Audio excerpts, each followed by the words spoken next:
through my mind right now. I'm excited. I'm a little bit fearful of the unexpected. I really don't know what to expect, and I think that's natural.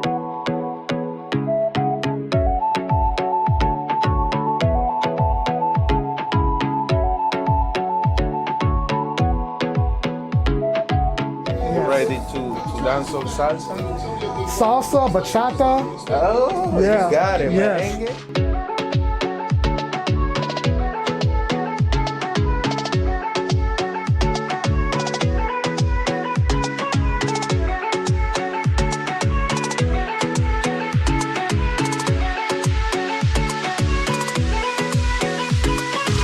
Why do you invite me?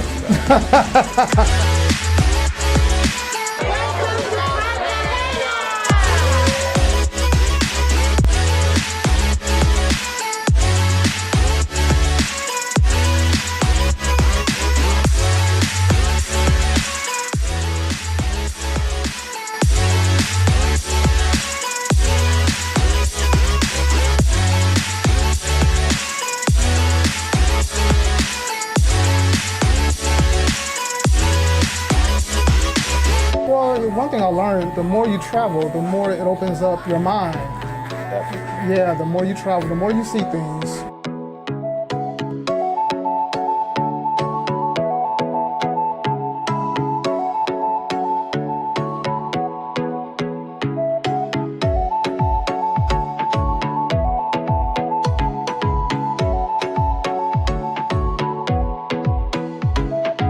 Fellas, gentlemen, I'm living proof. Take it from me. You will enjoy it. When the tour was over, you guys said, no, one more woman we'd like you to meet.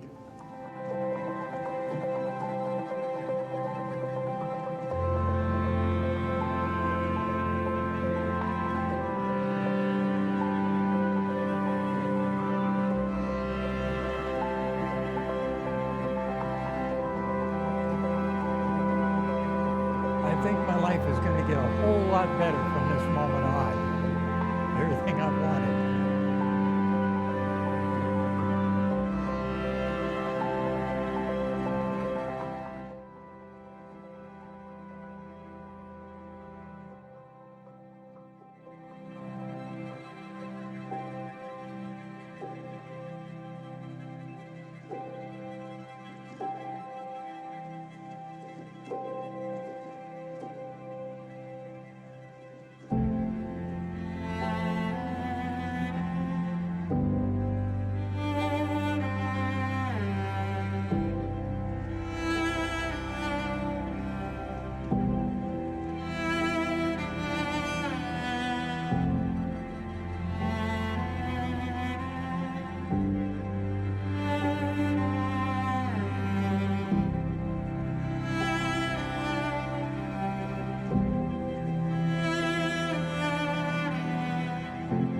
Can you tell the message to all the guys who are afraid to come to Ukraine or who are afraid to come from the United States that they never traveled abroad? I can tell them to get off the backsides and come over here. The very least you're going to get is a fantastic vacation. The very best you can get is to meet someone like this, who is so wonderful and marvelous I would never find anyplace else. That's what I have to tell them. Get up, get going. I met Eddie at the seminar. We talked all about what was going to happen, and here we are, and it's happening. I was skeptical on, is this for real or is this a scam? So I wanted to hear it in person from a human being, face to face. So I digested what John was saying on the do's and the don'ts. What I want to stress is, if you're skeptical, go to one of AFA's seminars. It doesn't cost you anything to go, just to travel to get there. And everything that John said is what's on their website. You've got to do this. You got to do it for yourself. This is for real. This is not. John just asked me this morning if I would be willing to sit down and be videoed, but you can trust AFA. It is what it is. Here, I'm here. I did the Odessa tour, social, which was fantastic. I did not do the Nikolaev social because I met a girl here that I dated that night, and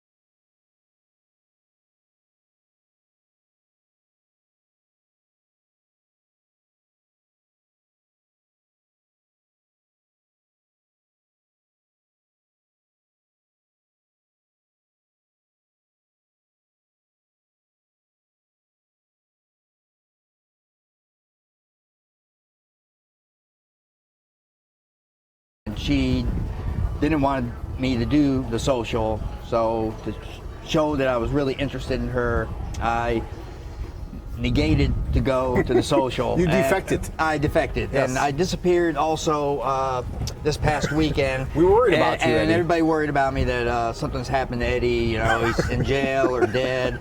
But and I disappeared here in Nikolaev too for past couple days. So. You went into that social in Odessa. Was it a little overwhelming for you? We talked at the seminar how it was going to be a little bit overwhelming. Right. I mean, what did you No, it feel? wasn't- All it right, wasn't gentlemen. overwhelming. There was Thank at you for least 200 joining women. our Monday night webcast here, guys. I'm really happy that you're here with us today. What crazy times are going on right now out there? I mean, I've been doing this now for 25 years. And I'll tell you, I've never seen anything like this. And, you know, I just pray that all of you that are within the sound of my voice, and anyone out there really, are healthy and doing okay and washing your hands and doing all the stuff that you need to do to really try to avoid this scourge that's going on here. And hopefully it will all blow over here soon.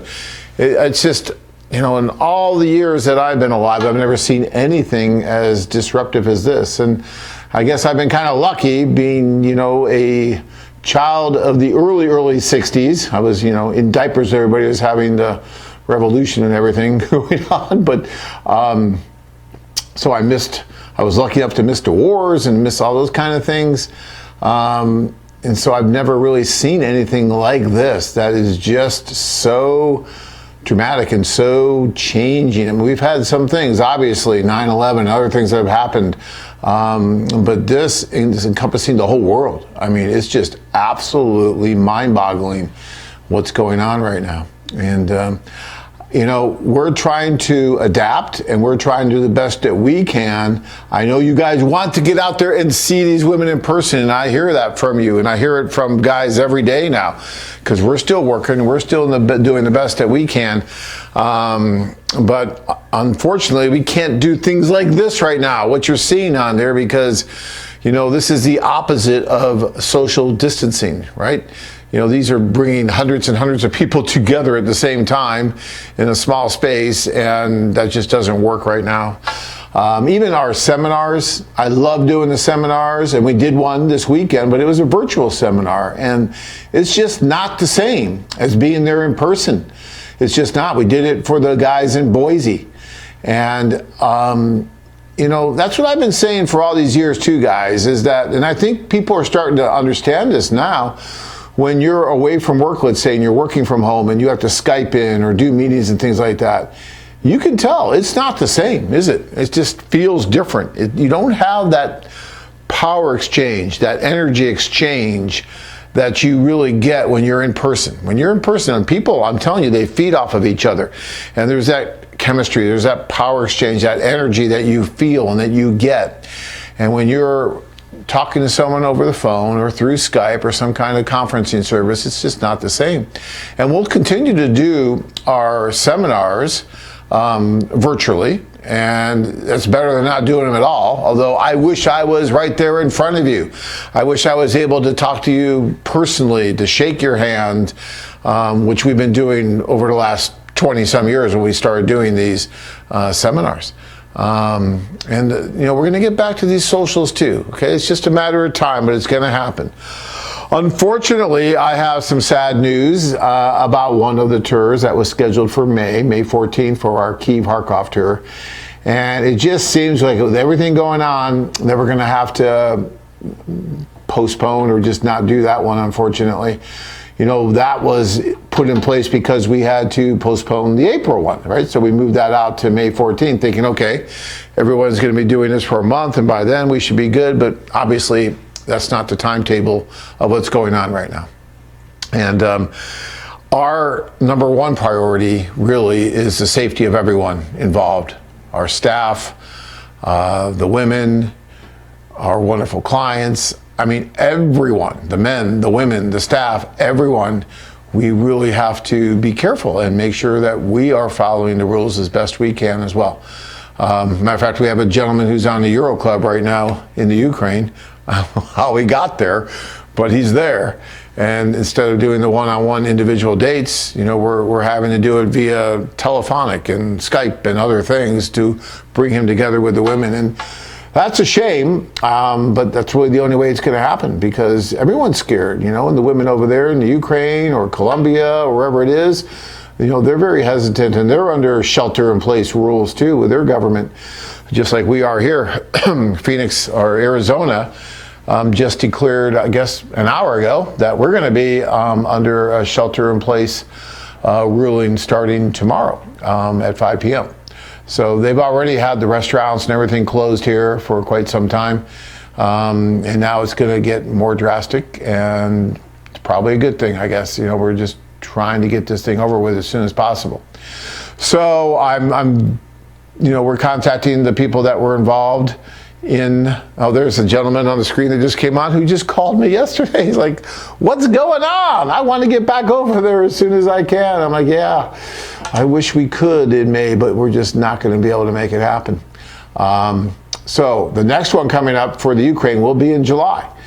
And guys, you know, God willing, we're going to do that one in July. I'm keeping my fingers crossed, and I'm really hoping that July is going to be a go for us. And, you know, we'll know for sure, I think, in the beginning of June where we're going to be on that one. But I'm assuming that by July, we'll be able to do that tour. And we have a couple in June as well in different parts of the world in Latin America.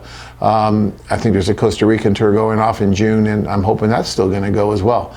But as of now, there will be no tours in May due to this issue. All right. I wish I had better news on that front, but what I will tell you is all you guys well, first of all, I want to thank all the guys that came on the virtual seminar that we did for Boise. That was fantastic. And guys took advantage of the seminar-only discounts, which we're still offering for guys that join these virtual seminars. And we did that for the gentleman in Boise. We don't advertise this on the site. It's not like, oh, everybody jump in on this seminar for Boise or for the one coming up now this weekend in Florida. But if you are in that area, or even not, you can still join that seminar, because we have guys that we're doing the in-person seminars fly in from all kinds of different places. I've had guys fly here from New York for our seminars here in Phoenix. And wherever we go, we usually get guys that will be flying in from some other city or even country. So if you would like to attend this virtual seminar, we will do it this Saturday, but you have to RSVP for the seminar, and you need to do that this week. And if you RSVP for that seminar, you will get the special instructions on how to join that seminar, and you will be eligible for the seminar-only discounts that are going to apply for that seminar. Okay? All right, so as simple as that. I'd love to do it. You know, and we went 4 hours, and we had Joe, the police officer that leads a lot of the tours. He was on there for most of the seminar, and he was sharing his experiences. We had other clients that had been with us in the past, and they were on there sharing their experiences. And you were on as far as the guys from Boise. So it's interactive still. We're still able to talk to each other. It's still not the same as being there, and I get it. And like I said earlier, I would love to be in front of you guys. There's just so much energy. This really is a community. And when you start really understanding how all this works, you want to be part of that community, whether it's the seminars or going on the tours or going over independently and working with our offices all around the world, whatever it is. It's a really neat community. And right now it's a little difficult for us because we can't come together like that personally. And this is all about, being there in person. We're trying to get you offline. We're trying to get you away from that virtual keyboard Romeo stuff and get you in front of these wonderful, beautiful women in person, so maybe something can happen, right? Like it did for myself and so many others. So keep that in mind, guys. And I'll tell you one thing, and I've been hearing this from more than one person, especially from our staff around the world, is that the women are going stir crazy. They want to get out. They want to meet. And now it's been, a month or so where they haven't been able to do anything, or longer. And it's going to be at least another month or two before they really can. Because, this thing, it's not going to be a light switch, guys. It's not going to be, oh, okay, everything's fine now. Boom, let's just start. The planes are going to be flying like crazy and restaurants are all going to open. And, it's going to be a slow process to when they do start opening things. It's not going to be just like that, right? So it's going to take a little bit of time. And there's going to be pent-up demand, and women are going to want to meet you guys. So if it was me and I was single, I would be seriously thinking about a summer or early fall tour and getting myself over there as soon as possible. And you can do that very easily by attending one of these seminars and get set up. You'll save quite a bit of money because of the seminar-only discounts. And have a plan. Be ready to go over so that when, this fog is lifted and people can interact with each other personally, and we don't have to worry about 6 feet apart. What's the saying now? 6 feet apart or 6 feet under? When we don't have to worry about that anymore, then you'll be in a place to go. You'll be ready to go. You'll be signed up for the tour. I had a gentleman today who called up and he signed up for the July dual tour. He's doing both. He's doing the Kiev Kharkov and then the Odessa Nikolaev right after that. He's like, this is the perfect time to go. And he can't wait. He's going stir crazy where he is now. And so now he's got that to look forward to. And he was on the seminar, so he was able to save that money as well. All right. I'm going to get to a few of your questions, guys. And I will take as many of your questions as we can here tonight. You guys last week, you were killing me with questions. It was great. I loved it, and it really helped to get as much information out there as possible. So keep asking your questions tonight, and we'll keep talking about stuff that's going on. All right. So Dan says, when will Ronaloo be back on Wednesday nights? Is she stuck in the Philippines from the last tour? Great question, Dan. And you know what? She easily could have been stuck in the Philippines. She got out about a day before they started closing the airports and putting in the severe quarantines and what they're doing right now. Everything is in lockdown right now in the Philippines. And so we're dealing with that with our offices there. Because remember, guys, we have offices all around the world. And so it's not just what's going on here in the United States that we have to deal with, but we have to deal with all of our staff and all the different countries that they're in and what they're going through. And right now, the Philippines, it's pretty intense. I mean, everything is shut down and in Cebu and Davao. And they do it. When they do it, they do it. I mean, there's military checkpoints. They're taking people's temperatures, that kind of thing. So, but Ronaloo was able to get out about 24 hours before they really started making it difficult to move. And she is back now. She wasn't able to do the show last time it was set. And now that Arizona has issued this shelter in place, it may be a little more difficult, obviously, to get her in here. So we're going to figure out a way that she can do it maybe from home or whatnot so that she can talk to you guys, because she has some amazing stories to tell about the last tour that she just wound up in Davao. I mean, that was amazing. We had like 9 engagements on that tour, just from that one tour. So she's got some really good stories to tell about that, and she will be on here soon. You cannot keep Ronaloo away from the camera. I think she loves it, and she's wonderful at it, and so yeah, she'll be on here soon. All right? All right. And we have another gentleman saying, nice to see AFA still going live during this worldwide quarantine. I really appreciate that, by the way. And I feel like there's like almost a certain responsibility that we have to try to keep life as normal as possible, right? And, we do this, we've been doing this Monday night call, which has started almost, maybe 16, 17, 18 years ago, something like that. We started doing a Monday night call on a telephone, where everybody could kind of call on this conference number, and then everyone could talk to each other on the phone. And I used to lead that. A lot of times I would do that from my bedroom at home, right? Go lock myself in the bedroom where it was quiet because we had small kids and stuff. And I would, hold this call. That was like so long ago. And then it's kind of progressed to this webinar, webcast, whatever you want to call it now.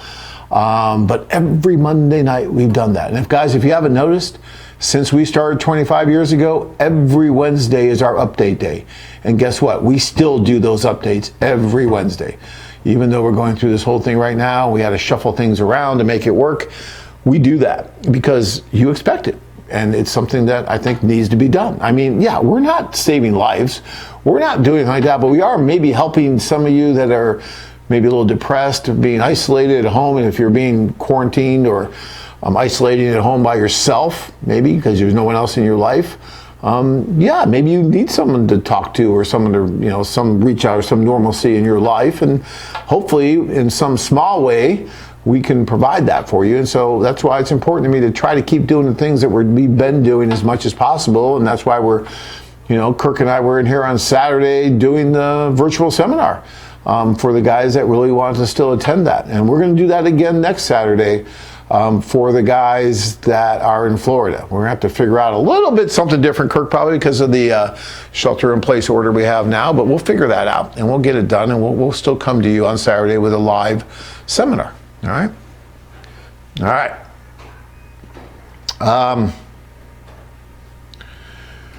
Glenn says, do you think AFA will host the Chicago seminar in May? Boy, Glenn, I don't know. This order that they just put out today that will take effect tomorrow goes to the end of April, right? So I'm hoping and I'm praying that by the end of April, things are going to start getting a little bit back to normal. I don't think they're going to be totally normal, but I think they may hopefully start getting back a little bit more towards normal. But time will tell. So all I can tell you at this point is that we're planning on doing it in May. But if Chicago, if Illinois is not going to let us have these meetings, I mean, that's why we couldn't go to New York. That's why we didn't go to Boise, these other areas. That's why we're not going to Florida, because we're not going to go and put someone at risk, right, in harm's way. So we're not going to do a large seminar we might have. I mean, the one in New York, we were going to have close to 50 men attending. That was going to be a big group, and they didn't want you doing that. So we just can't do that. So we're just going to have to play it by ear. I'm sorry, I wish I could give you a definitive answer, but I don't think anyone in this world can give anyone a definitive answer about what's going to happen until we just see what happens. Crazy times. McKissick says, yeah, I'm 51 and I've never seen anything like this either. Yeah, I don't think anybody has. And he's also, we have another comment from Voxholics, I think. Voxholics? I'm not pronouncing that right, I don't think. He's saying, I'm glad to see you're still keeping the new setup. I like this setup, dude. I really do. I think it's cool because it gives you guys a lot more to look at than just me. And we're going to try and switch out the different media that you're seeing here all the time. Our team that does the media for us and everything are amazing. These guys work endlessly and tirelessly, and there's a lot of them. But they're led by a gentleman named Kirk who does a great job. I mean, he just understands, I think, has a really good understanding of what you want to see, how you want to, because you want to see. If you're not there, you want to see what happened, what it was really like. And they're very good at putting that together. So my hat's off to them, and I think you'll see more and more of this video as we go on. Okie dokie.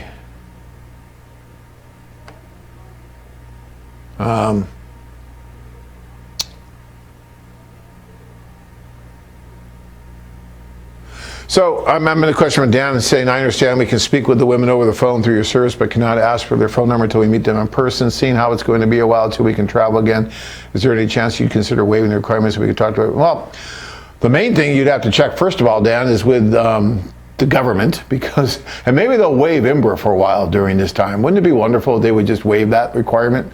But there is a requirement, and it is a federal requirement with IMBRA, and we have to abide by that. And given what's going on now, it's really hard to do that too. So I don't see that changing, unfortunately, anytime soon, unless, of course, the government was going to say, oh yeah, we're just going to waive IMBRA. But I don't see that's going to. I don't feel like that's going to happen anytime soon. Our company and another company. And actually, we had a few that pitched in. they actually went to court over this years ago when it was implemented. And unfortunately, the federal judge said that, in his opinion, any American man going outside of the country in search of a wife needs a warning label. And that's our own country talking about us. And that's really a shame that they had to put that kind of a stigma on, especially when their own Justice Department that did studies on this found that the spousal abuse rate among this population, intercultural population, is actually less than the general population. We have a huge domestic violence problem in this country, yet for some reason, this little very, very, very tiny fraction of the population gets kind of drawn out, and for some reason they think there's more problems with that than what's going on with the general population. But per capita, it's not the case. And there's been a lot of studies done, not just by the federal government, but also by private individuals, doctoral students, NGOs, and things like that, and they show the same thing. So, okay.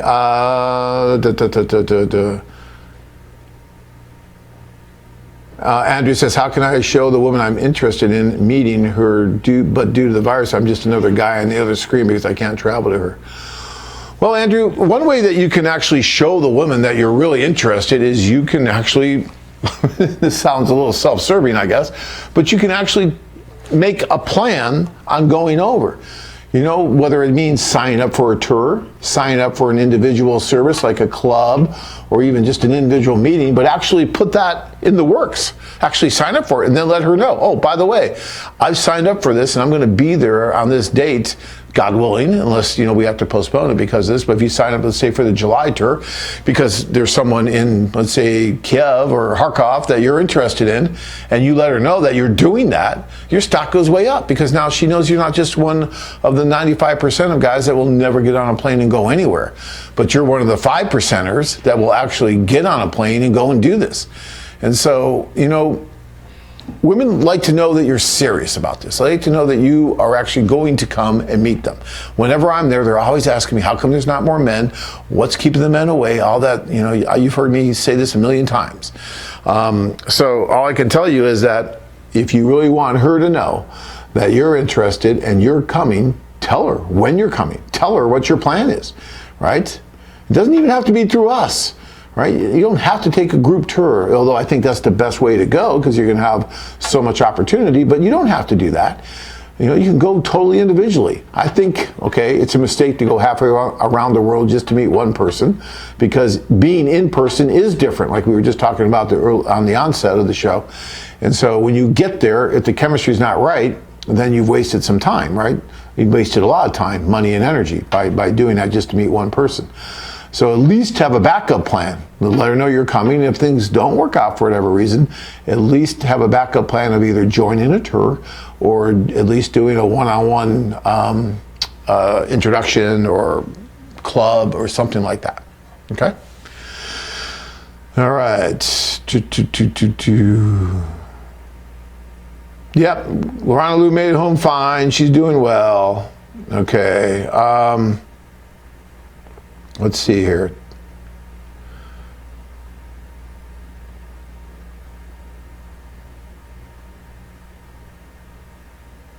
Hold on, guys. I'm coming here. The screen keeps kind of... Okay, here we go. Patrick says, hi, John. Hello, Patrick. Let's see what Patrick is saying because my screen just went back again. See, I need help. You guys really should not let me do this all by myself. It's hard for me to chew gum and walk at the same time, let alone do all this stuff. But I'm working on it here, so hold on one second. Patrick says, hi, John. For the guys that are interested, when will there be the Wednesday night calls about the Philippines again? Just as a reminder for those guys who already met their ladies, send her and her family some money if you feel that your relationship has developed enough. My wife from Davao and I did this to our family in the Philippines from Patrick. Yeah, it doesn't really matter if it's from the Philippines, if it's from Russia, if it's from Colombia, wherever it is. Once you're family, you're family. And especially given these trying times right now, these hard times, you may want to help them if they need that help. And that's a great thing. So, yeah, I think that's good. And Patrick, as far as doing the call again, it may even be this Wednesday, if not this Wednesday, and we'll have to check because things are changing very rapidly right now with all these different rules that they're giving us. But it may either be this Wednesday, but if not this Wednesday, it'll definitely be next Wednesday when we'll do that Philippine call. All right, so check in this Wednesday. If you don't see it this Wednesday, we'll definitely be doing it next Wednesday. But my guess is Ron and Lou's going to want to try and get back to it. My guess is it'll probably be this Wednesday. All right. All right. And Donald says, good evening, John. Good evening, Donald. And Dave says, Dave from Rochester. I know Anna's doing the July tour, but any chance of you showing up also would be great to meet you in person. Well, Dave, in July, again, I don't know what's going on, but no, I don't think I'm going to be able to, I do not think I'm going to be able to be there in July. I would love to be there in July, but the way my schedule is working out, I don't think that's going to be possible. I was just there in February, and I did the last tour we did of the Ukraine, and it was great. But I don't think, unfortunately, I'll be there in July. But whoever is there, they will do an amazing job for you. And, it's the staff that's there in place, that's there, 365 days a year. Those people are the ones that really put all this together. Us tour leaders, myself, Anna, Joe, yeah, we're there to help, and we try to do the best we can to make sure that things go as seamless as possible. But the people you see on the screen, like Maria, who you're going to see in just a second here, and others, those are the ones that are in the trenches, and those are the ones that are making all this happen. And there's so much to this that goes on that these folks do that you never ever really see or can even really understand.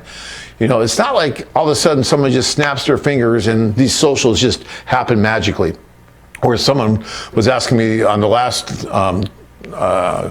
call that we did, you just put a sign out in the street and just let women come in. I mean, just ridiculous thoughts like that, right? There's so much work and preparation that goes into this. This is why, now being March 30th, I'm having to cancel our May 14th tour, because I can know now that this is when they're starting to work, and even a little bit before now, to make sure that everything is in place for that May 14th tour. So it takes months of preparation to do these things. And, even if everything at the end of April, finally, all of a sudden, some magic wand, someone passed some magic wand and everything went back to normal, there still wouldn't be enough time to prepare everything that we have to prepare to make that happen, right? That's how these socials work. There's a lot of work that goes into it from all those people. So no matter who you're with on that tour, they're going to do a great job, and I'm sure Anna will be a fantastic tour leader and help you guys and give you the advice and encouragement and all that stuff that you deserve and you need. All right. Okay. Fred is saying, would you say dating and flirting with foreign women is easier or more difficult than doing the same thing with American ladies? Woo! That is an amazing question, Fred. I like that. What's really interesting about this, Fred, is that I don't know if it's, there's so many different layers to that question, so many different ways we can answer that. But first of all, think about it this way. When you go into a social event, let's just talk about the social for now, but not even the one-on-one dating that you're going to be doing. But even at the social, you're in a room with a bunch of women who have told us, at least, that they want to meet someone for a serious relationship and marriage. And the men have told us, at least, that they want to meet someone for a serious relationship and marriage. So when you put a population of men and women together like that, and you stir the pot, amazing things happen. And it makes it so much easier, I think, to talk to these women, because it's not like approaching them in some bar or some, other venue where you don't know anything about them at all. You don't know, what their disposition is. You don't know, and you're just kind of going up cold like, hey, baby, what's happening? That kind of thing. That's really bad, right?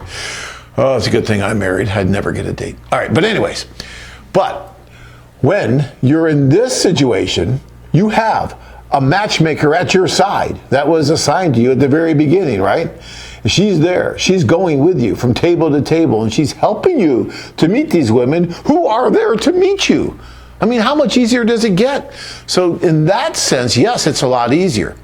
Then you throw in the different culture, and the fact that these women are very interested in you because you're from a different culture, because you bring things from that culture that they're interested in. Oh, John, what's that? Well, what that is, I'm glad you asked that. What that is things like treating the women more on an equal playing field, being more respectful of them, being monogamous in a relationship. Yeah, monogamous. That's a big thing to them. And guess what? In a lot of places we go to, that's a problem. Many of the men, it's almost expected that they have affairs and things like that.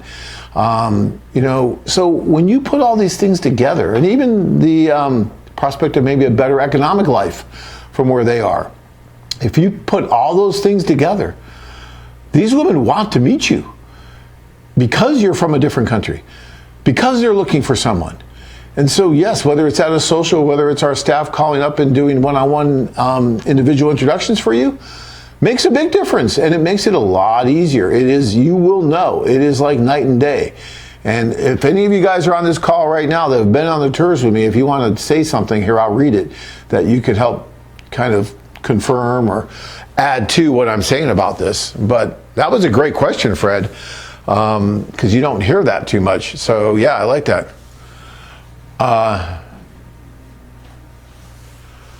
So let's see here. Let me keep going here. Duck, duck, duck.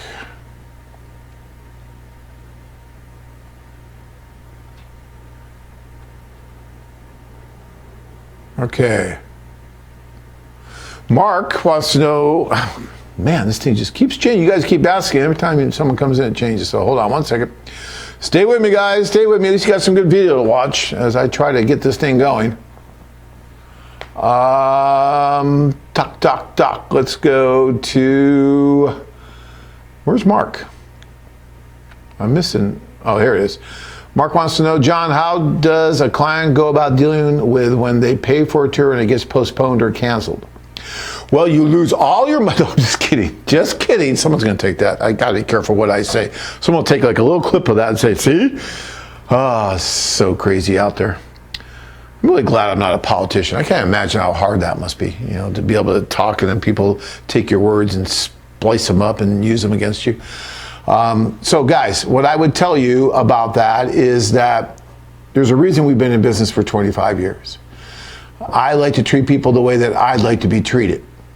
And, you know, if we have to cancel a tour because we can't do the tour for whatever reason, and really the only reason now that in 25 years has really been something like this, but this is happening. So then we obviously work with the clients and we refund the money if they can't go. If you can't go, you can't go, and you get a refund.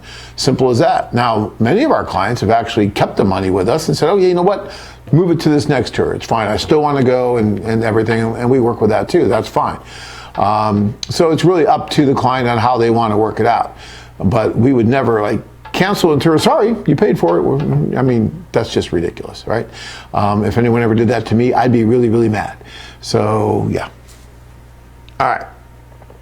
So Mark, that hopefully answers that question. Bob says, I was glad that you talked about the Philippines, but would you let the people know when it would be a good time to do the club for the Philippines?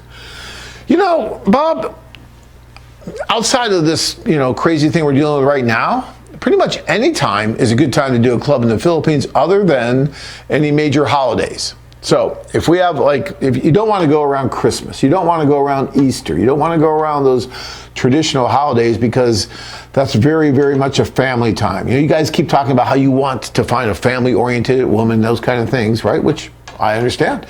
I think that's great. But one of the things you have to understand is that the family is very important to them. And so if you try to go at Christmas time, you try to go at Easter time, you try to go during some of those times, it's going to be very difficult, even though you might have the time off, so that may be a good time for you to travel. It's going to be very difficult for you to meet the majority of women you want to meet because they're going to be busy spending that time with their family, all right, and friends.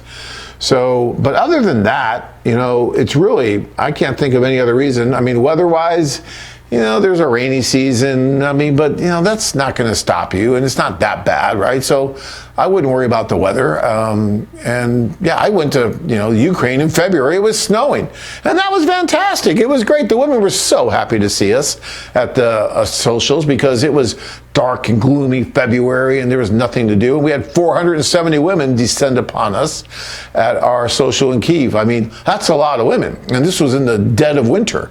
So yeah, I'm not too worried about the weather when it comes to going over to meet the woman you want to spend the rest of your life with. So I wouldn't worry too much about that. All right. Joseph wants to know if the ladies are told what the IMBR form is for, and yes, they are. McKissick, if the seminar is virtual, then anyone can attend, right? In other words, there are no geographic restrictions. So McKissick, no, there are not any geographic restrictions to any seminar that we do, because as I said earlier, even when it's in person, like here in Phoenix, we have men that will fly in from California, from New York, from Utah. The last one we did in Phoenix, we had men that flew in from Utah to join that seminar in Phoenix. So any seminar that we ever do has no geographic restrictions. And these virtual seminars are no different. The one thing that I'm not doing, and you'll notice, is on the website, we're not promoting it like some big, massive virtual seminar for everybody out there. Because that's not what the seminars are intended for. They're really intended for that area that we're going to. Yes, guys from other areas can come in, but the majority of the people are from Chicago, are from Boise, are from Phoenix, are from those areas. And it's kind of this sense of community that we're building. That's one of the reasons that we do it. Obviously to give you a bunch more information about what we do as well. But I'll tell you, the one that we did in Las Vegas, and John, if you're out there listening, you know who I'm talking about. I mean, those guys all met each other for the very first time at that seminar in Vegas. And 4 of them, or 5 of them, were very interested in China. And after the seminar ended, and they wouldn't let me leave forever, right? So that seminar was only supposed to go from like 11 to 3. I don't think I got out of there until about 5, because we're talking, go over a bunch of stuff. And then all of them went to a Chinese restaurant because they were just so in the mood about what we were doing. They all decided to go to a Chinese restaurant and talk about their plans, because they all signed up for the open reservation, which was basically free because they got so much other discounts and services because they were at that seminar, because of the seminar only discounts, that they all took advantage of it. Then they all went out together, and some of them went together on the tour to China. You see how that works, guys? You see how that community builds? I've had guys that have attended more than 12 or 13 or 14 seminars. I just did one here recently. I don't know if that was the one in Vegas or California. That gentleman, and you know who you are, it was like his 14th seminar. He still hasn't gone over. And some of the friends that he's made at those seminars throughout the years, because it takes years to go to 14 seminars, unless you're really following us around like a rock band to all the different cities we go to. But if you wait for us to come to your city, we usually only go to one city once, maybe twice a year. So, it's taken him probably 7-8 years to go to all these seminars. And some of those friends that he met earlier on have already gone on our tours, have already met and married the women of their dreams, and have children. And he actually knows them still and has met their children and whatnot. It's an amazing story, it really is, when you think about it. Again, it's a sense of community. So I forgot what the question was, and I went on way too long. I gotta stop doing that. See, there's no one here to slap me. And I did not even have a Mountain Dew or anything today. This is like Mountain Dew-less. Something about doing this and talking with you guys just gives me a ton of energy and passion. I told Kirk, don't worry, we're not gonna go late today. I'm feeling a little tired. But I start talking and interacting with you guys, and it's like I get all this energy. I love it. All right, let's keep going here. By the way, McKissick, that was a question. So if you decide, since there is no geographic restraint on the seminar, if you decide that you want to attend the seminar, and there's going to be another one on Saturday, all you have to do is RSVP. Just email and RSVP. It's very easy. You do it right on the site. It tells you where to do it. And then, or you can call in, and hopefully we have to move all the phones out of here tomorrow. So hopefully we'll still be able to do our phones. If we have some problems with the phones for a few days, bear with us, because everybody's got to be out of the office now. We were on a very much skeleton crew. Now that's not going to happen anymore. But anyways, RSVP for that seminar, and then you can join it. You will be given the email that gives you the link that you need, and it's a private link to get into that seminar, okay? And by RSVP, you'll also be eligible for the seminar-only discounts, all right? But that's the same that we do with the seminars all the time. So I'm trying to keep it normal, so.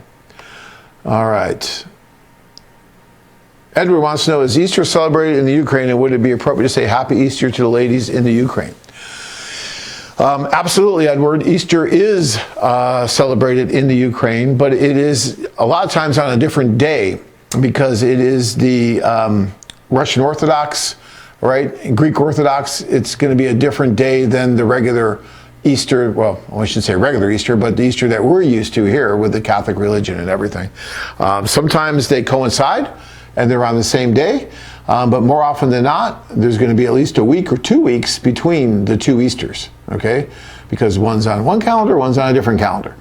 You can Google it, and you can find when I don't have it in front of me right now, when the Easter is going to be this year for the Russian Orthodox and our Easter. I'm sorry, I just don't have those dates in front of me right now. If I had the staff here right now, they'd be working on it and they would tell me, but right now I don't have anyone here. Okay. So, Lakiska wants to know, how does the divorce rate for foreign marriages compare to the regular U.S. divorce rate? So, the studies that have been done, and again, the Justice Department did a study, others have done studies, and it normally shows that the divorce rate for intercultural marriages, the marriages that we get involved with, are normally much less than the divorce rate, the U.S. divorce rate. Right, U.S. divorce rate's hovering, depending on who you ask, and how long that marriage was, right? So when does that actually count? But the divorce rate's hovering right around 50% or so. And for intercultural marriages, it's less. I don't know exactly how much less, but from what I've been told from the different studies that I've seen, it is less. And I think there's reasons for that. First of all, I know many couples that have been married for many, many years that have met through us. I know this is just anecdotal, right? That's just me. But I see it out there, and I see these couples staying together. I mean, yes, I hear about divorces, obviously. I'm going to hear that. Unfortunately, it's going to happen. But I also see so many couples that are staying together. We've been doing this now for a long time, 25 years. So we have many couples that have been married for a long time. I mean, take my marriage, for example, 23 years. Well, excuse me, 21 years. We met 23 years ago.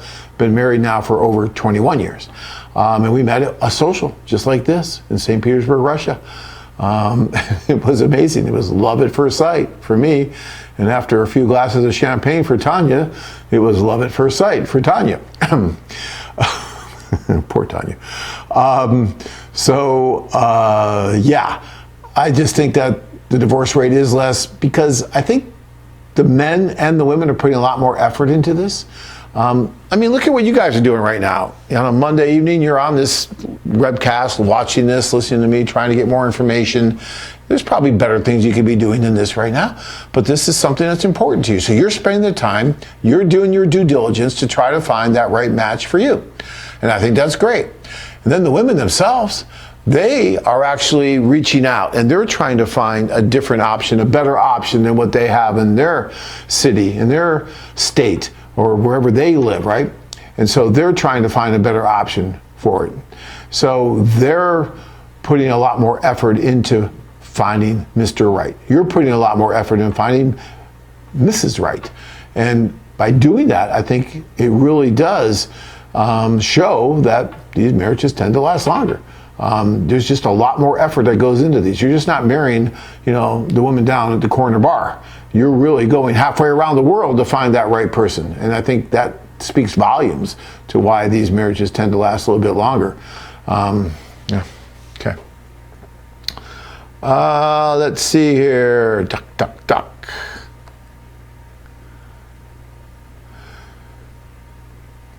So David, how you doing out there, David? Good to hear from you. Hi, John. Good job keeping the ship afloat during this insane storm. Yes, it is an insane storm, and thank you. We're going to just keep doing what we do best we can, but we're going to make sure everybody's safe. All right, so we're going to try and make changes where we can, help people where we can, and do the best that we can to keep everybody kind of together as best we can until we can really get them together again. Since Tanya's trapped at home with you anyway, couldn't she join you here for the webcast? I never get tired of hearing that beautiful accent all the Russian, Ukrainian ladies share. Take care. We will have Tanya on here soon. I am at the office right now. That order just got put in, so Tanya has been at home, and Tanya is taking this very seriously, and as am I, but there's very, very few people left here at the office right now, and as of tomorrow, when that order goes into effect, then we will be changing things up, and so there's a good chance that I can have Tanya with me at home, and she can pop in. Tanya has been coming on with the seminars and things like that as well, and she's always fun to listen to. Tanya has an amazing insight, so we'll get her on more. Okay. EC says, I see several ladies in the AFA videos that I would like to get to know and meet during the Ukraine tour. If we emailed a screenshot from the video, can AFA track down her AFA profile number? All right, EC, we get a lot of you guys. You see that woman, you're like, yes, this is it, right? I get that. And then, you're wanting us to try to find her. And sometimes we can do that. I mean, if you don't, you can send us a few. You can't send us, 30 or 40 every day, right? Because we just can't spend all our time doing that, else we're not going to be able to make any other videos and do the work that we have to do. But if there's, a couple women that really caught your eye and you would really like to try to meet when you get over there, our team's pretty good at trying to get that done and trying to find out for you, because you'd be surprised how many guys do that. Like, oh my God, did you see that woman at 15 minutes and 23 seconds into this video? The beautiful blonde on the right. I mean, I've got to find her. I'll do anything to find her, that kind of thing. So, and we try. And a lot of times we actually can track her down and figure out who she is and see if there's any chemistry. But guys, keep in mind that your mind can play tricks on you. That's why you got to go over and meet these women in person, because what you see is great, right? And you think, oh my God, and you start building this up in your mind. But until you go and meet and really feel that chemistry, feel it in person, you're never really going to know, right? And so that's why I always caution guys, especially with just the profile photos of, falling in love with just a photo, right? A one-dimensional photo on the internet and building the picture of this, building the story of this picture, of this photo in your mind, building it up so much to where you're already, having children together and living in a house and doing all these things, right? You haven't even met her yet. That's why, I feel bad for the 95% of guys that will never go and get on a plane. They will never go and experience what this is really like. They'll just, be that virtual keyboard Romeo guy and just not on our site, but others too. And never really move away from that and give himself that opportunity to go and meet this woman in person. It's such an amazing opportunity. I know if I wasn't there, if I was not in that room, and I didn't have that chance to meet Tanya that night, way back, that July night, 23 years ago, this July, it'll be 23 years. If I wasn't there, that wouldn't have happened. And she was at a table with 5 beautiful women. And all 5 of those beautiful women met and married men via a foreign affair, right? All of them. And she's still in touch with some of them. One of them is a really good friend of hers that lives in Michigan. Met a wonderful physician then they live there and have for as long as we've been married, just about, right? So I'm telling you, this can and does work, but it will never work if you don't give it the opportunity, the chance of putting yourself in that place to be successful. All right. Let's see here. McKissick says, I hope the July tour still managed to go ahead. Yeah, so do I. I really do. Richard says, hi, John. I really enjoyed my past trip up. I missed you. Where'd you go, Richard? Okay. Hi, John. Yeah, I really enjoyed my past trip to Kyiv, Poltava, and Kharkov. Do you need any help with the tours? I'm retired and would love to travel back to Kyiv. Rick, well, give me a call, Rick. You never know. Right now, probably not so much, given what's going on. But that's going to change here pretty soon. So you never know. Call me. Always, call me, send me an email. I'm probably one of the easiest guys to get a hold of here when it comes to running one of these companies. Because I really feel in having a hands-on approach. I've been criticized by people for that over the years, but it's important for me to talk to people and stay in touch with what's going on with everything, even though we are rather large and have lots of different things going on everywhere. It's just the kind of person I am, and I think it's important to stay in touch with everyone. So. Okay, Dave says, hi John, I'm sure Anna will be great. It's just after so long of hearing your stories, it'd be great to be part of them. Yeah, looking forward to meeting Anna also. She promised me a dance in July one Monday a while back. Oh, well, you better hold her to that. I'm sure we have it recorded somewhere. So that's cool, Dave. Yeah, I'm sure you'll get that too. That's fantastic. Mark says, John, when do you meet the person who assigned you during the socials? So that's a good question, and it depends on where you are. Sometimes you'll meet that person the day before, and when I say where you are and what part of the world you're going to, because the tours are always a little bit different depending on where you are. They're run differently. They're done in different cities, even if you're in the Ukraine compared to Latin America and Asia. We're in the same cities, so you have that same matchmaker at your side both nights, whereas in the Ukraine it's going to be a different one because you're going to go to different cities. So it's a very interesting and kind of complex situation, but I would tell you that sometimes the day before, sometimes an hour or so before the social happens. But you'll have plenty of time to go over, what it is you're looking for and who you are and where you've been, and you talk to them and they get to know you better, so that when you're going through that social environment, that they can point out some women that they may know, that they may feel would be a good fit for you. Also, when you're talking to the different women, maybe they don't know them from before. We get a lot of new women that will come to these socials and maybe they don't know them.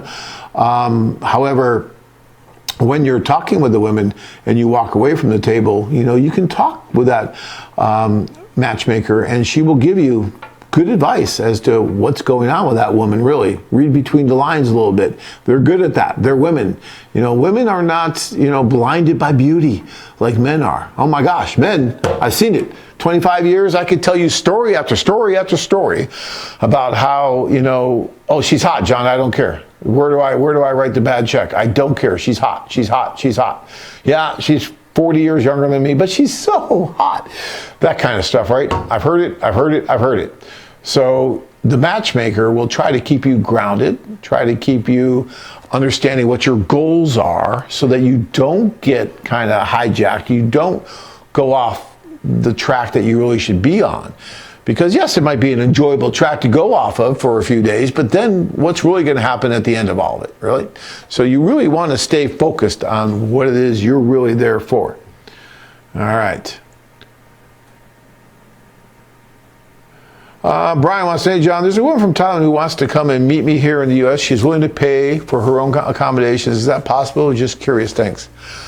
Brian, it just depends. It's possible. But I would call me and I would talk to me and give me the details and make sure that everything's on the up and up, as they say, and that there's no issues going on somewhere underlying. But yes, it is certainly possible. There's women from Thailand, from China, especially China. China's probably one of the most affluent places we go. Many of the women there make more money than the guys do. And they're having a hard time finding a man because they make more money than some of the guys do. So, it just really depends on whether or not she has a visa.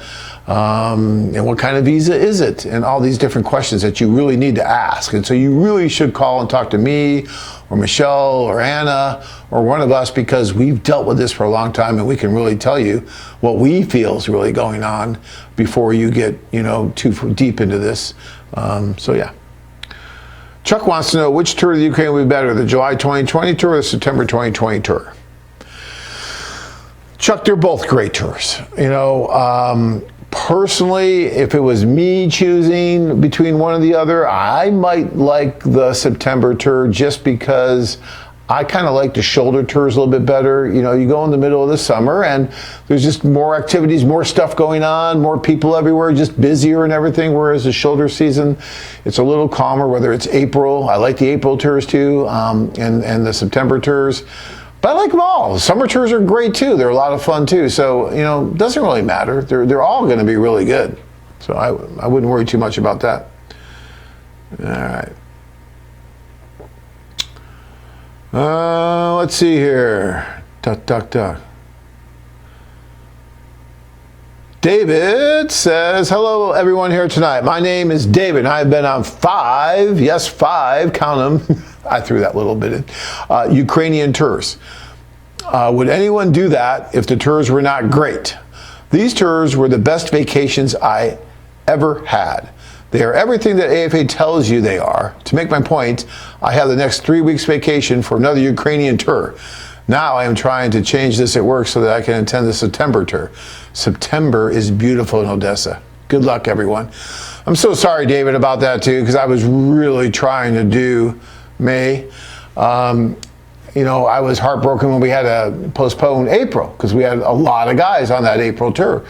I mean, these guys, they plan their year around it, a lot of the men, right? I mean, they're thinking about this or thinking about it. They look at our schedule. Our schedule for the following year is usually up 6 to 7 months in advance, right? It's usually up sometime around July, August, sometime around there, right? So we try to get that tour up as schedule up for the following year, for the whole year, as soon as possible, because many men have to put in for their vacation time, like David's just talking about, and they have to plan their life around it. You know, it's a big deal. You're going to be gone at least, if you're doing the Ukraine tour, you know, it's a good 10, probably closer to 12, 13 days at least. And a lot of guys want to get there a day early or more. They want to stay a couple days afterwards. So like David said, he was planning 3 weeks. And I get that. And that's what kills me, because there's a certain sense of responsibility I have about this, because we're the ones that are putting this tour schedule out. We're the ones saying, yeah, we're going to do this tour. And then all of a sudden, no, we're not going to do this tour. I mean, you know, that's flaky. And, you know, we don't do that. In 25 years of doing this, there's been very few tours that we've ever had to postpone or change. And it's usually for a very, very good reason. But I could count them on one hand in 25 years. And 2 or 3 of them are happening right now.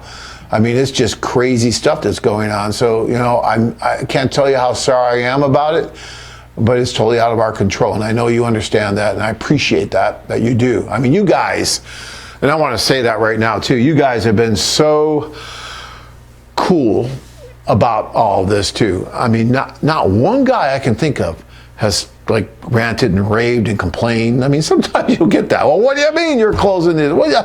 How, you know, I mean, sometimes you get that. I mean, for anybody who's ever worked with the public and worked in retail, you'll know that there's a very, very small percentage of people that no matter what you do, it's very hard to please them. And even in this kind of situation, I was really, really concerned when we had to do this, thinking, oh my God, this is not going to be good. But you guys have been amazing.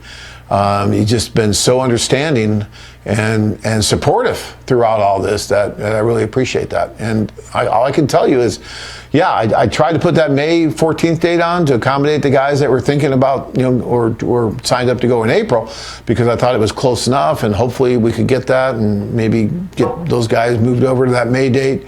But that May date's just, you know, it's just not realistic from what I can see right now, and I'm not gonna, you know, the sooner I can say that, I think the better it is for everybody, because then they can start making plans. I could try to wait another week or two. I just don't see it changing that quickly to do that. So that's why I'm saying, no, we're just not gonna do that. We're gonna do the responsible thing. We're hoping that that July tour it will be able to go, but we probably won't know that until probably mid through May or the end of May. Then we'll have a better idea of how July is looking. But my guess is, if I, you know, I mean, what my guess is worth, that it'll go in July. Just given what's happened in China, I mean, they're opening things up in China again right now, but they're still very cautious. And if people are coming in from another country into China, they're still quarantining you for 2 weeks. So we can send you guys to China, but you're going to stay in a hotel room for 2 weeks. My daughter was telling me about that. People were flying, some of her friends, she's in college, she was telling me some of her friends were taking advantage of this really cheap airfare to go to Hawaii. So they would jump on a plane from like California and fly to Hawaii. But the problem was when they got to the hotel was saying, "Oh, you have to do a mandatory 2-week quarantine while you're here, or for the duration that you're here. If it's less than 2 weeks, you have to stay in your hotel room, basically." Crazy stuff going on right now, guys. But thank you, David. I appreciate your thoughts on that and what you had to say. James wants to know. Oh my gosh, we're getting a lot more questions here, and I'm running out of time again. Kirk is going to kill me. Not Kirk, actually. No, I'm talking about, Kirk is fine. I'm talking about the interns that really, really hate doing this. I get yelled at all the time for going too long. But Kirk, I think Kirk would go for hours and hours if he could. All right, where am I here? Okay, I'm going to go through these really fast. I'm not going to be able to get to everybody. Do women in Thailand speak English? Not so much. Some do, some don't. Kind of like the Ukraine. I would say it's right up around the Ukraine. Brian wants to know, do you think you'll have a seminar in Virginia Beach toward the end of the year? I'd love to do one in Virginia Beach. You know that story, Brian, about Virginia Beach and me. I think that's you, with Mount Trashmore and all that. I would love to get one out that way. I don't know if it'll be by the end of the year. Maybe. We'll see. I'd love to. Richard, John, if we have a credit platinum member for a tour, can we still get the credit for to open the tour reservation? Yeah, I think if what you're asking me is, John, if we have a credit platinum member for a tour, can we still get the credit for an open reservation? Yeah, it works towards an open reservation. Call me tomorrow, Richard, and I'll be happy to talk to you about that. But yeah, it's not a problem, Rick. Not tours in Mexico yet because not enough women, but working on it. It's getting closer. Talking about trying to do one next year there. So hold on to that. Hopefully we'll get there. Sly, can you RSVP for a seminar if you know it's online? Yes, Sly, you can. Again, because we've had these seminars where guys have gone and flown to them from different places, and we do have one coming up next week. So if you want to RSVP for that, you can. It's coming up for the Florida guys, so it's mainly for the Florida guys. You won't see us advertising this everywhere, but for those guys that RSVP'd for that particular seminar, then yes, and you are still eligible then for the seminar-only discounts that we do. Okay, what's the latest with the trip notices? Well, Stephen, we've been talking about that, and basically right now everything's pretty much shut down. Although we do have somehow we have a club client over in the Ukraine, and we're just doing those telephonically, basically in Skype, even though he's there, because the women don't want to go out and meet right now either. They're all worried, and there's regulations. So for the most part, everything's shut down. We just did have to put off the tour for May, so now it's going to be July for the Ukraine. We do have a Costa Rican tour coming up in June. We'll see how that goes, because we had to cancel the last one. It's tough. Okay. Let's see here.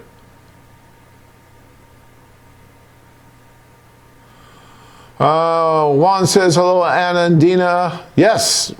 I don't know exactly right now at this moment where Anna and Dina are, but hopefully they're watching right now. I hope you are doing well during this bad worldwide crisis. Unfortunately, this situation has interfered with my intentions to meet a lovely Ukrainian girl, and we still don't know when this is going to stop. My question is the agency thinking of other ways to communicate with with the women that we're trying to meet if socialism in Ukraine are not going to happen soon? Yeah, we're trying. We're doing the best we can. Unfortunately, we still have to deal with all the costs that we have, and actually, without doing what we're doing with introductions and stuff like that, it costs even more to do everything that we do to try to get you guys together. So it is a difficult situation for everyone, but we're still trying.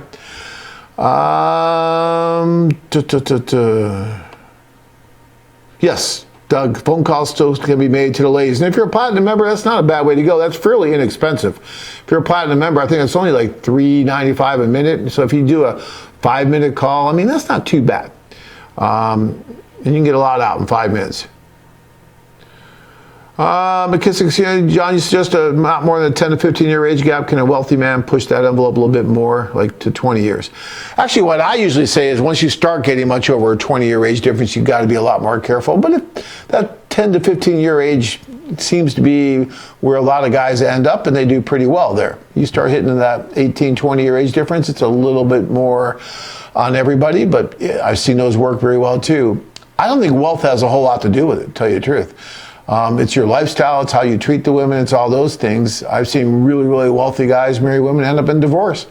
It's about that personal feeling between each other, that chemistry. You can't buy your way in. And yeah, you could be a wealthy guy and that'll work for a while, but sooner or later it'll come back to bite you. So it's all about, really showing them how much you love them, her showing you how much she loves you, not by material things. Not by material things, though.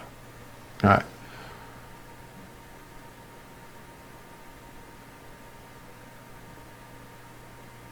So Jerry says, John, I work in my shop during the webcast. It's not difficult to listen in at all, although I don't get a whole lot done because the video is very distracting. Sorry about that, Jerry, but we try to make it as distracting as possible. I asked this at the seminar Saturday, so it's mostly for the rest here, but could you speak a little bit about Peru? And is there someone I can contact that has married someone from there and ask some questions? Absolutely, Jerry. I can set you up with someone that's married someone from Peru, and you could ask him all the questions you like. I'm sure that whoever it is I set you up with will be happy to do that. And I have someone in mind right off the top of my head, actually, so that's not a problem. And I'll tell you, Jerry brought this up during the seminar that we attended, but Peru is probably one of our best kept secrets. And I've been saying this for years. We don't get as many guys that go there for whatever reason. But I'll tell you, guys, the women that are there are amazing. They're just so down to earth, so warm, so friendly, so beautiful. A little short, I'll give you that. They're a little on the shorter side, but they are amazing. And just the hospitality that they extend to you and everything with those smiles, those nice, warm Latin smiles. And I love it when I go there. And then the city itself, Lima, is one of the coolest cities you'll ever want to experience. It's just safe and fun and lots of different things to do and see. And the food, oh my gosh, you'll think you're dying went to heaven. The food, gastronomical capital of Latin America, I declare, is going to be Lima. That city with the street food, with the ceviches and all that kind of stuff, fresh right out of the water. Just right there. And then they have world-class dining. I think they have the top 2 restaurants at the top 10 in the world in Lima. And you go there and you're there for 3 hours with this huge ordeal of this meal they put together for you. You feel like you're in a museum with the way you're treated there and the food that you're eating.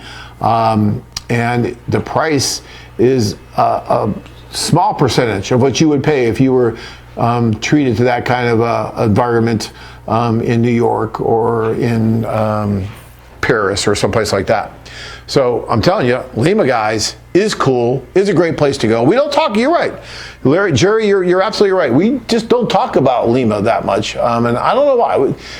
Kirk, we got to start doing that. You got some good video you're showing right now of Peru, but we don't even get enough video from Peru, really. We need to get more and more of that and really show you guys what Peru's like. Yeah, Peru's cool, I'm telling you. Great place to go. Because if a man owns a condo or townhouse versus a single family residence, have you ever seen a foreign woman respond negatively to this? No, I haven't. If the woman loves you and things are going well and you've told her all about you and where you live, right, and how you live, then yeah, a condo or a townhome, those can be very nice too. It just depends where you are, I guess.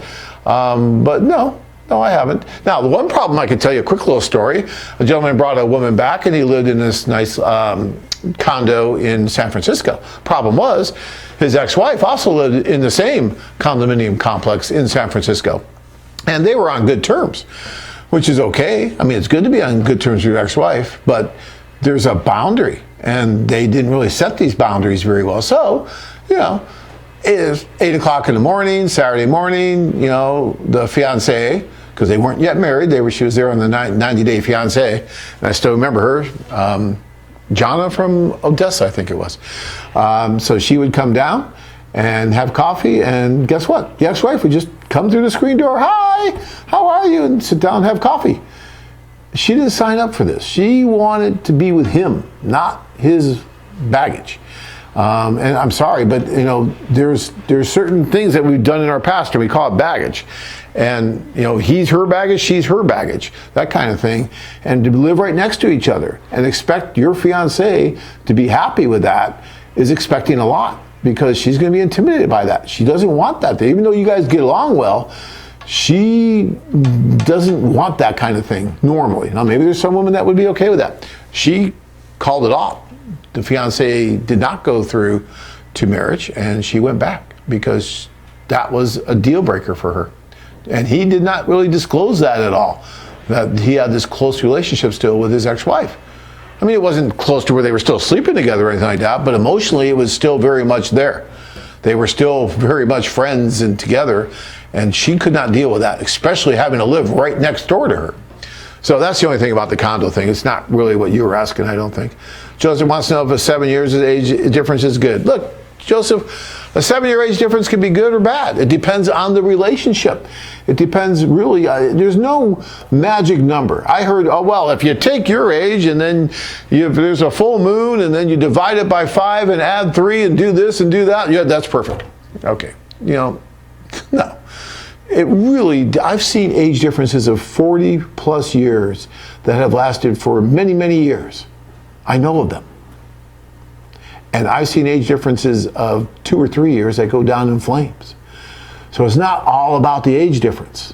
Now, when you look at statistics and you look at probabilities, you know, if you're a betting man, you know, if guys in Vegas were, you know, trying to, what do they call that when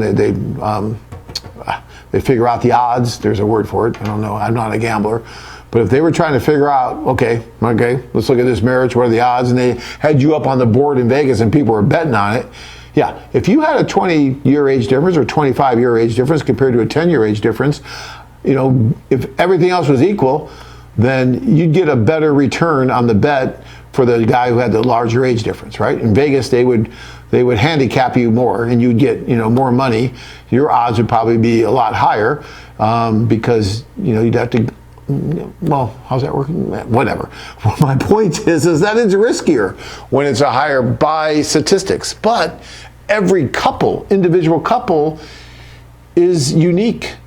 And it depends on that couple. Sometimes a 20-year age difference is great for that couple. And sometimes a 7-year age difference is great for that couple. But you really got to put it in those terms for you, right? But everything else being equal, I do think once you start getting over that 20-year age difference, it's going to get a little riskier. And you've got to be a lot careful, especially, and listen to this, guys, especially if she's younger, right?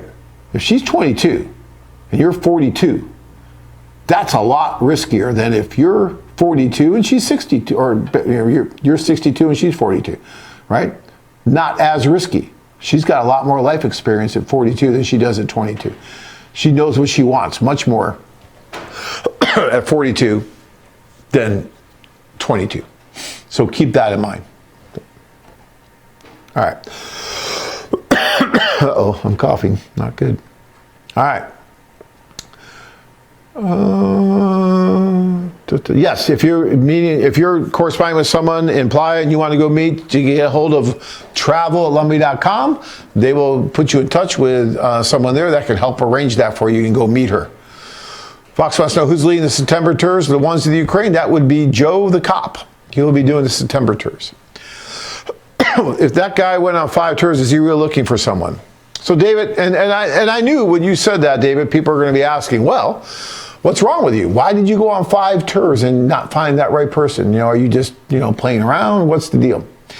And David, you know, if you're out there, if you want to give a quick little answer to that, you know, I'll do that because I'm just about done here. We're going to close this off pretty soon because I promised everyone I wouldn't go late. And of course, we're already, you know, over time.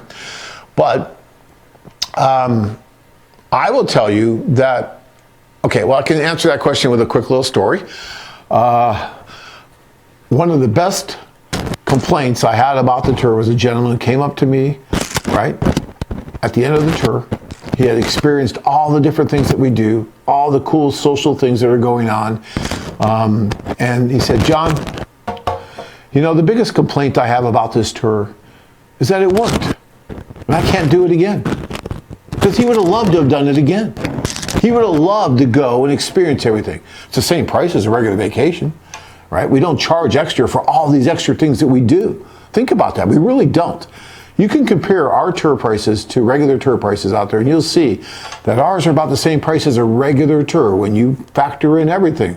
The fact that we don't make you share a room with someone, that you have that single occupancy, which makes a difference because the rooms are included on the group tours.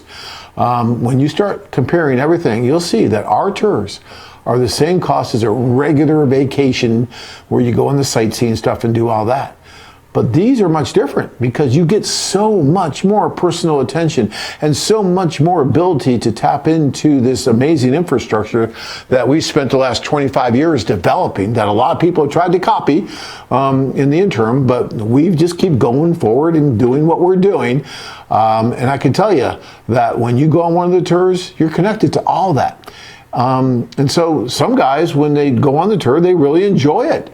They're serious. Yes, they're looking for someone, but they also want to know, you know what? Maybe I'll go check out another city in the Ukraine, or maybe I'll go check out the Philippines, or maybe I'll go check out Costa Rica. When I was in Thailand on the last tour I did, one of the gentlemen said, you know, John, it's so cool that you guys do what you do.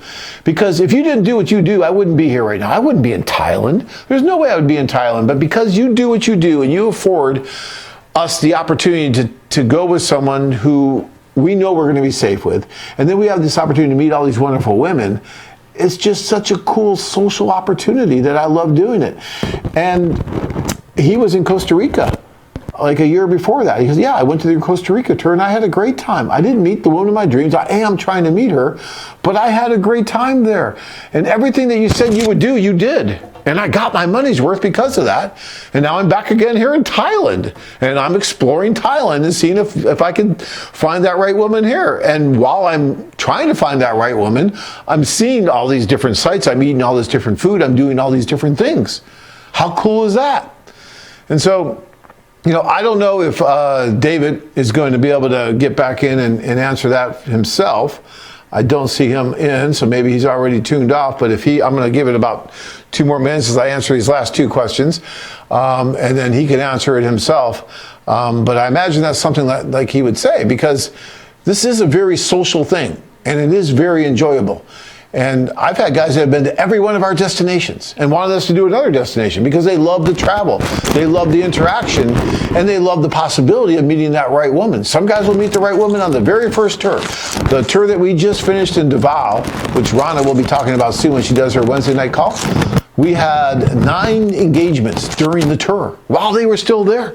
We only had like 11 or 12 guys on that tour. Virtually almost 100% of those guys got engaged during the tour. That's pretty amazing when you think about it.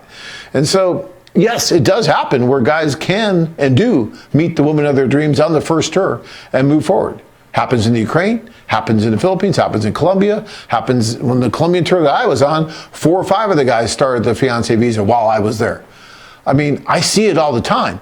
But this doesn't mean it's going to happen just because you go on a tour that you're going to meet the woman that you want to spend the rest of your life with on that one particular tour. You might have to go on more than one tour.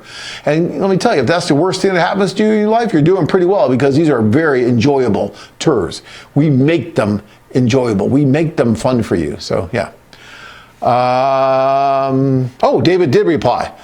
And David said, I'm not just searching for a pretty face. Beauty is everywhere in the Ukraine. I search for the lady who will be happy in my world, who will grow old with me. I search for a life partner. Cool. Yeah, that's what he's doing. And there's nothing wrong with that. And if it takes him 5 more tours, it was well worth it when he finally does find that life partner. That's just how it works.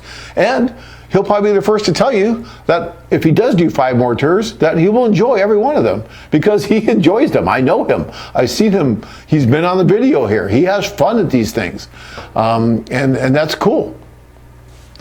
Now 2 more and then we got to go before I really get those nasty letters, and again from the union. McKissick, if the man is over 50 and seeking to marry for the first time, does that raise a red flag with the women? That's a good question too. You know, I heard somewhere where there's a stat that if you are over 50 and have never been married and living in the U.S., your odds of getting married are less than 1%, which is really sad. That may be because a lot of men who are over 50 and never been married just don't want to be married again. I can see that. Or it could be that you just haven't found the right woman yet. And so when you do go over, yeah, it's almost easier if you were divorced. Yeah, I was married and divorced, didn't work out. That's normal. But no, I'm 50, 55, never been married. They do look at you like, okay, what's up with you, mister? What's going on there? They're going to ask you a few questions, so just be ready. You know, oh, well, I haven't because of X, Y, Z, whatever. I'm looking, I haven't found the right person yet. You know, I'm cautious, whatever it is. I mean, I married a little bit later. I was in my mid-30s before I got married. Not quite 50, but you know, I didn't do it in my 20s. I knew I wasn't ready in my 20s. There was no way I was ready to get married in my 20s. I couldn't even take care of myself in my 20s. I wasn't ready to get married in my 20s. By the time I hit my mid-30s, yeah, I was about ready. Okay. Let's see. Well, last one from Barry. Phil Ruffin, who owned the Frontier Hotel in Las Vegas, married Miss Ukraine 2001. 47-year age gap. He has 2 kids with her. Oh, yeah. Oh, it happens all the time. Look at Tony Randall. Tony Randall married someone who was at least 40 years younger than him, if not more. Michael Douglas. I can go on and on and on. Of course, I'm not sure how exactly what the age with Michael Douglas and his wife was, but I'm pretty sure it was quite a bit younger. Look, age is just a number. I'm not telling you to go out and get a 47-year age difference. I'm not telling you to go out and get a 7-year age difference. I'm telling you that statistically, if you get much over a 20-year age difference, you got to be a little bit more careful. And it's probably true. You know, staying in your same close to generation might be wise for you. I don't know. Maybe you're totally different. Maybe you want someone totally younger. You've got a ton of energy. The one thing I do know is that if you do marry someone who's 47 years younger than you, then you should probably be ready to do the things that you did 47 years ago and not expect her to live like you are at your current age and many of the people that you know at your current age live, right?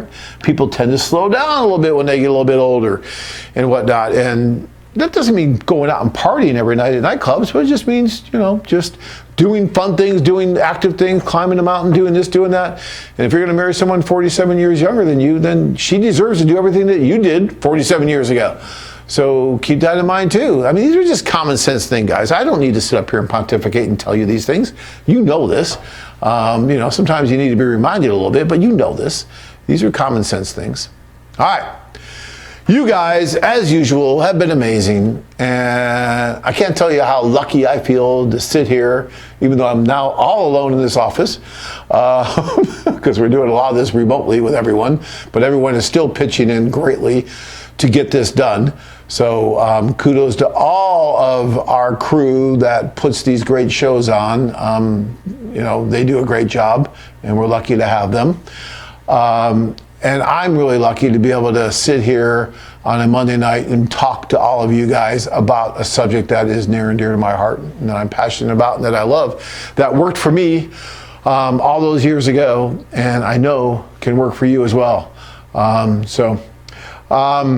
Thank you so much for that opportunity. And guys, take this thing seriously. I know, you know, it's a crazy, crazy thing that's going on out there, but, you know, just be safe, right? Keep your distance between people, wash your hands, do the stuff that's going to keep you around a lot longer so you have that opportunity to go over there. Unfortunately, fortunately, we deal with so many men and women. Unfortunately, because we deal with so many different people, that, you know, a lot of times I hear where someone that, you know, was on one of our tours or whatnot passed away. And it's so sad when that happens. And I don't want that to happen anytime soon to any of you. So please pay attention to what's going on out there. It'll be there. The world's going to be there. We're not in a huge hurry to jump on that plane and go over there. Let's let everybody just be comfortable so we can start moving again and doing the wonderful things that we do. And we will be able to do that again soon.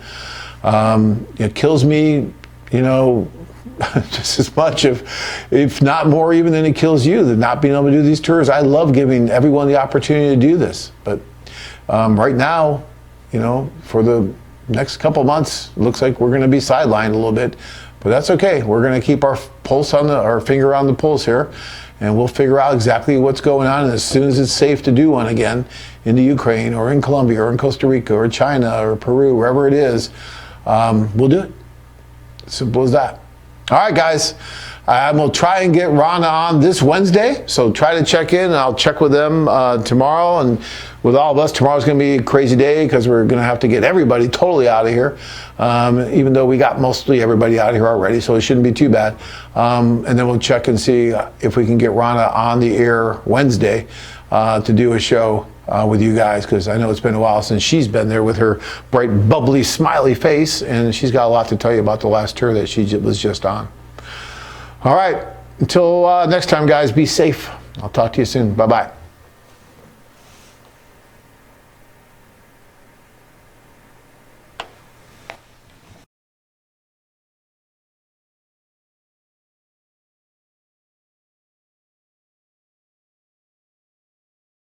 You know, I logged in and recorded, and I got set up on AFA, and then that day I bought airline tickets, and then I think on Tuesday I was on a flight to the Philippines. So an event was happening and I didn't want to miss it or wait 6 months for another one to come, so I just jumped on a plane and there I was. So it was pretty exciting. They picked me up at the airport and... Caught up in a wild that summer, rolling in thunder. Started as a wild... So then I had an appointment to meet her, and yeah, it was really, the story is that one other time I had met somebody online. You know how it is when you're online dating, you don't really know what to